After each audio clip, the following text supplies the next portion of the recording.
কাছে কিংবা দূরে, দেশে কিংবা বিদেশে, যে যেখান থেকে আমার আলোচনা শুনছেন সকলের প্রতি আমার আন্তরিক সালাম। আসসালামু আলাইকুম ওয়া রাহমাতুল্লাহি ওয়া বারাকাতুহু। আজকে আলোচনা করব মহাগ্রন্থ আল কোরআনুল কারীমের সূরাতুল বাকারার ৭৬ নং আয়াতের শব্দগত অর্থ এবং হাকিকি ভাবার্থ। আউযু বিল্লাহি মিনাশ শাইতানির রাজীম। বিসমিল্লাহির রাহমানির রহিম। وإذا لقوا الذين آمنوا قالوا آمنا وإذا خلا بعضهم إلى بعض قالوا أتحدثون بما فتح الله عليكم ليحاجوكم به عند ربكم أفلا تعقلون وإذا لقوا الذين آمنوا قالوا آمنا শব্দগত অর্থ, আর যখন তারা ঈমানদারদের সাথে মিলিত হয় তখন বলে আমরা ঈমান এনেছি। যখন তাহাদের নিজেদের সমগোত্রীয়দের, নিজেদের মন মতন যাহারা আছে তাহাদের সাথে মিলিত হয় তখন বলে কালু, তখন বলে যে তোমরা তাদের সাথে কেন সে কথাগুলো বলে দিচ্ছ, বিমা ফাতাহাল্লাহু আলাইকুম, যে কথাগুলো আমাদের উপরে আল্লাহ পাক কি করেছেন, প্রকাশ করেছেন। লিউহাজ্জুকুম বিহি ইনদা রাব্বিকুম, তাহলে তাহারা তোমাদের রবের সাথে হুজ্জাত করবে, তর্ক করবে। আফালা তাকিলুন, তোমাদের কি আকল নাই, জ্ঞান নাই? তো এটা শব্দগত অর্থ। আমরা এর থেকে হাকিকি অর্থে নিয়ে যাই যে যখন ওয়াইযা লাকুল্লাযীনা আমানু ক্বালু আমান্না ওয়াইযা খালা বা'দুহুম ইলা বা'দিন ক্বালু আতুহাদ্দিসুনা ক্বালু আতুহাদ্দিসুনা বিমা ফাতাহাল্লাহু আলাইকুম লিউহাজ্জুকুম বিহি ইনদা রাব্বিকুম আফালা তাকিলুন, যে তোমরা যারা আত্মদর্শন করেছে বা আত্মদর্শন করার জন্য সংকল্প করেছে তাহাদের সাথে যখন তাহারা মিলিত হয় তখন বলে আমরাও তোমাদের সাথে আত্মদর্শন করব বা আত্মদর্শন করার জন্য আমরা সংকল্প করেছি। আবার যখন তাহারা ওয়াইযা খালা বা'দুহুম ইলা বা'দিন, যখন তাহাদের সমগোত্রীয়দের সাথে মিলিত হয় তখন বলে ক্বালু আতুহাদ্দিসুনা বিমা ফাতাহাল্লাহু আলাইকুম, কেন তাহাদেরকে এগুলো বলে দিচ্ছ, আত্মদর্শনের কথাগুলো কেন তাহাদেরকে বলে দিচ্ছ? লিউহাজ্জুকুম ইনদা রাব্বিকুম, এই আত্মদর্শনের কথাগুলো লুকায় রাখো, তা না হলে তারা তোমাদের রবের সাথে কি করবে, তর্ক করবে, হুজ্জাত করবে। আফালা তাকিলুন, তোমাদের কি আকল নাই? আত্মদর্শন বিষয়টি অত্যন্ত স্পর্শকাতর বিষয়। এটা কোনো সম্প্রদায়, কোনো গোষ্ঠী বা কোনো মতাদর্শীরা গ্রহণ করতে চায় না। সবাই শুধু আনুষ্ঠান নিয়ে ব্যস্ত আছে, সবাই দলাদলি, মারামারি, পারামারি, সবাই দাঙ্গা হাঙ্গামায় ব্যস্ত আছে, কিন্তু কেউই সার্বজনীন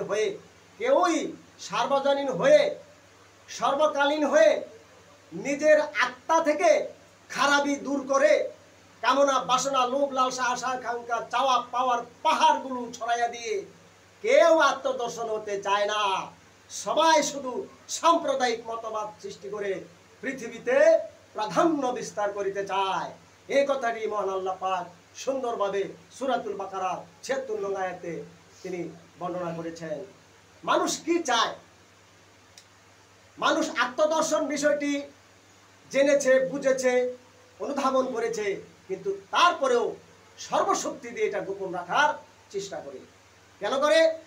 কারণ স্বার্থ একটা বড় বিষয়, যে স্বার্থ নিজের পক্ষে যদি আসে তাহলে সেটা মেনে নেয়, আর নিজের বিপক্ষে যদি চলে যায় তাহলে সেটা কসমিন কালেও মেনে নেয় না।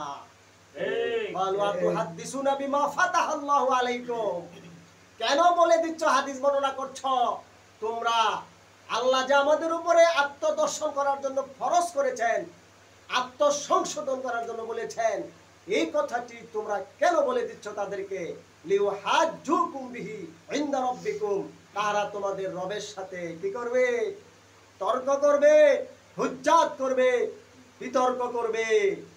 তাই আমরা দেখতে পাই এই পৃথিবীতে ধর্ম নিয়ে যত মারামারি হচ্ছে, যত কারাগারি হচ্ছে, যত পারাপারি হচ্ছে, সব কিছু সাম্প্রদায়িক মতবাদীরা নিজেদের স্বার্থ উদ্ধারের জন্য তাহারা এগুলো করতেছে। কেউই আত্মদর্শন বিষয়ে একমত হতে রাজি হয় না, হয় না, হয় না। পৃথিবীতে যতগুলো ধর্মমত আছে, হিন্দু, বৌদ্ধ, খ্রিস্টান, মজুসি, পৌত্তলিক, মুসলিম, মুসলমানদের মধ্যে আবার 73-72 ফিরকা, হিন্দুদের মধ্যে আবার 72-76 ফিরকা, খ্রিস্টানদের মধ্যে ক্যাথলিক খ্রিস্টান, এইরকম অসংখ্য। তারপরে আবার বৌদ্ধদের মধ্যে ফেরকা। সবাই শুধু তাদের ফেরকা নিয়ে ফেরকাবাজি করতেছে, কে কার থেকে বড়, কে কার থেকে মানুষের উপরে সাম্প্রদায়িক মতবাদ সৃষ্টি করে নিজেরা বই লিখে নিজেরা নিজেদের মন মতো সবকিছু সাজিয়ে তাহারা মানুষের উপরে প্রাধান্য বিস্তার করিতে চায়। কেউই আত্মদর্শন করিতে চায় না। এবং আত্মদর্শন বিষয়টি যদি কেউ প্রকাশ করতে চায়, জানাতে চায়, তখন বলে ওয়াইজা লাকুল্লাযিনা আমানু ক্বালু আমান্না ওয়াইজা খালা বাদু মিলা বাদিন। কেন তোমরা আত্মদর্শন বিষয়ে, যখন নিজেদের আত্মদর্শন করা যারা করেছে তাদের সাথে মিলিত হলে বলে আমরা আত্মদর্শন করেছি বা করব, আবার তাদের সম্মুখপুত্রের সাথে মিলিত হলে বলে না আমরা আত্মদর্শন কেন করব, কেন বলে দিচ্ছ আত্মদর্শন বিষয়টি আল্লাহ আমাদের উপরে প্রকাশ করেছেন। না, আমরা এটা জানি না, এটা জানি না। চুপ করে, চুপ বন্ধ করে নিজেদের মতাদর্শ, নিজেদের সাম্প্রদায়িক মতবাদ প্রচারের জন্য সর্বশক্তি দিয়ে তারা নিয়োজিত হয়ে আছে।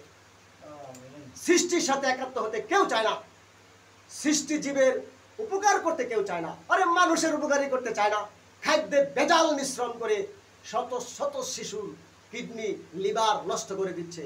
এই মানুষেরা নিজেদের রুটি রোজগারের জন্য অন্য মানুষের শিশুদের জীবন নষ্ট করে দিচ্ছে। এই মানুষেরা নিজেরা ক্ষমতায় যাওয়ার জন্য, প্রাধান্য বিস্তার করার জন্য অন্য মানুষদেরকে তারা অবহেলা করিতেছে, অবজ্ঞা করিতেছে। এই মানুষেরাই সম্পদের পাহাড় গড়ার জন্য অন্য মানুষের উপরে অত্যাচারের স্টিম রুলার চাপিয়ে দিয়েছে।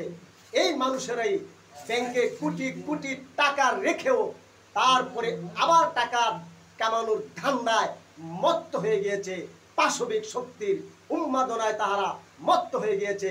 তাহারা কেউই আত্মদর্শন করতে চায় না, আত্মশুদ্ধি অর্জন করতে চায় না। তাহারা কোনো সৃষ্টিজীবকে ভালোবাসে না, কোনো সৃষ্টিজীবকে তাহারা কোলে তুলে নেয় না। পাশবিক শক্তির উন্মাদনায় মত্ত। মিন শাররিল ওয়াসওয়াসিল খান্নাস, তাদের অন্তরে খন্নাস রহিয়া গিয়েছে।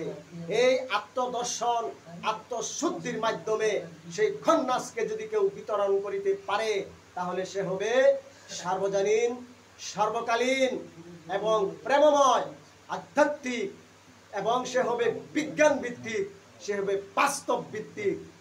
বাস্তবতার মাপকাঠিতে, বিজ্ঞানের মাপকাঠিতে, আধ্যাত্মিকতার মাপকাঠিতে কেউ যদি আত্মদর্শন করে, কেউ যদি সাম্প্রদায়িক মতবাদের ঊর্ধ্বে উঠে নিজেকে সংশোধন করে এবং পৃথিবীকে সাজানোর জন্য, পৃথিবীর সমস্ত সৃষ্টির সাথে একীভূত হওয়ার জন্য, সমস্ত জাতির সাথে একীভূত হওয়ার জন্য কেউ যদি কাজ করে, তাহলে তার সাথে স্বয়ং আল্লাহ তাকে সাহায্য করিবে।